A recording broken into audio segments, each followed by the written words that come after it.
Welcome to The Explainer. So today, we're tackling something that, let's be honest, usually feels incredibly tedious and stressful, writing a resume. But we're going to flip the script. We're turning this into an absolute masterclass on professional communication. Because if you want to stand out in today's fiercely competitive job market, well, you need the right tools, and that's exactly what we're unpacking right now. Let's kick things off with a question. How do you sell your course of life to an employer? I want you to stop thinking about your resume as just some boring, static list of chores you did at old jobs. Actually, scratch that. I want you to view yourself as a premium product. Think of this document as your ultimate, highly targeted marketing campaign. To get us there, we've got a solid roadmap for today. We're going to start with cutting through the noise, then move on to what is a CV. After that, choosing your CV format, essential CV elements, delivery and CV types, and finally, those all-important CV do's and don'ts. You're definitely going to leave this explainer with a complete toolkit. All right, Section 1, cutting through the noise to send a clear message. Getting a job? It's basically just a massive exercise in clear communication. Let's dive into that. Take a look at this basic communication model. It all starts with the sender, and hey, that's you, the applicant. You've got a message, your value, your experience, but you have to somehow encode that message into something tangible. That's your CV. You then send it through a channel, like an email or an online portal, with the ultimate goal of it reaching the receiver, your potential employer. Sounds simple enough, right? But here is exactly where things go off the rails. Noise. We all know how everyday noise completely ruins a message. It's like a poor network signal dropping a phone call, or that super important email from your boss somehow landing in your spam folder. In the job market, this noise is bad formatting, obvious typos, or unorganized information that completely buries your skills. A perfectly crafted CV is quite literally your only way to cut through the deafening noise of hundreds of other applicants. Moving on to Section 2. What is a CV? Your living document. Let's clearly define this primary tool we're using to send our signal.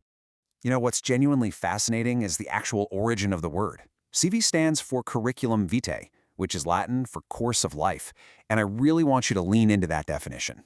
Your CV isn't just a static piece of paper you print out once and stash in a drawer. It's a living document, it breathes, it evolves, and it grows directly alongside your career. So what are the actual practical purposes of this living document? First and foremost, it's a marketing tool designed to build a lasting first impression. Remember, you're selling your skills. Second, it acts as a formal request for an interview. It is literally your ticket to get in the room. And finally, it gives them a detailed, big-picture snapshot of your professional and academic life, backed up by solid evidence. Okay, Section 3, choosing your CV format for strategic layouts. Because everyone's course of life looks a little bit different, right? And different histories require totally different structural formats to truly shine. Let's look at the functional CV. Notice how this prioritizes key skill categories, like IT skills or communication, rather than just a rigid timeline of jobs. This format is a real game changer if you're someone who has gaps in employment, maybe a mixed background, or just a really short work history. It keeps the focus exactly where you want it, on what you can actually do. Now, alternatively, we have the chrono-functional or combined CV. This brilliantly blends those targeted, specific skills right alongside a solid timeline of work experience. This combined approach is absolutely ideal for fresh graduates who have an uninterrupted history and are applying for very specific jobs. To quickly contrast your main options here, the chronological format, specifically reverse chronological, where your newest job is first, is pretty much the standard. It's widely used in the corporate sector and is perfect if you have a solid, steady work history with zero gaps.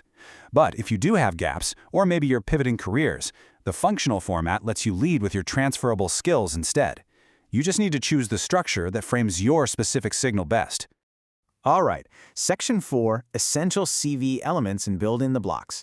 Now that we've nailed down a structure, we have to break down the non-negotiable pieces that actually go onto the page.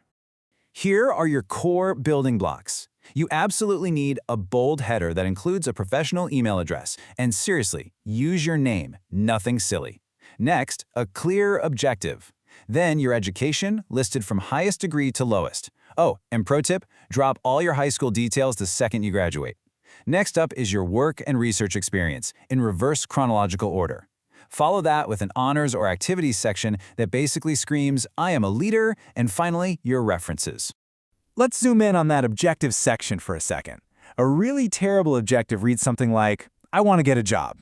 I mean, that tells the employer absolutely nothing. A weak one might say, to attain an internship in the livestock industry. It's better, but it's still way too vague. But listen to this highly targeted approach. To attain an internship in the livestock industry with detailed insight into genomics and bioinformatics. Wow, that is an excellent objective. It's clear, concise, and tells the company exactly what you're bringing to the table. Now when you get to your experience bullet points, you need strong verbs. I highly recommend pausing and taking a screenshot of this action words matrix right now. Seriously. Instead of saying you did something or were responsible for a task, use power words like analyzed, coordinated, engineered, or pioneered. These verbs completely supercharge your bullet points and elevate how your roles sound. Moving right along to Section 5, Delivery and CV Types, Sending the Signal. Let's pivot back to the channel part of that communication model we talked about. You've got this amazing document, but how you deliver it matters immensely. These days, delivery is almost entirely electronic. If you're sending it as an email attachment, a PDF is for sure your safest bet, and it's the most widely used format. Now, if you know it's going into a company's database, you have to make sure it's scannable, meaning stick to standard black fonts without any fancy formatting that might confuse their computer system. Alternatively, you could create an HTML resume. These are web-based, highly creative, and they brilliantly let you link directly to your professional blogs, portfolios, or even your Twitter feed. You also need to adjust your whole approach based on the specific world you're applying to. Take an academic CV, which you'd use for grad school or scholarships. That's typically much longer and highly detailed, focusing heavily on research projects, publications, and academic achievements. A corporate CV, on the other hand, is built for landing a job in the private sector. It needs to be specific, concise, usually capped at exactly one page, and heavily focused on work experience and concrete results.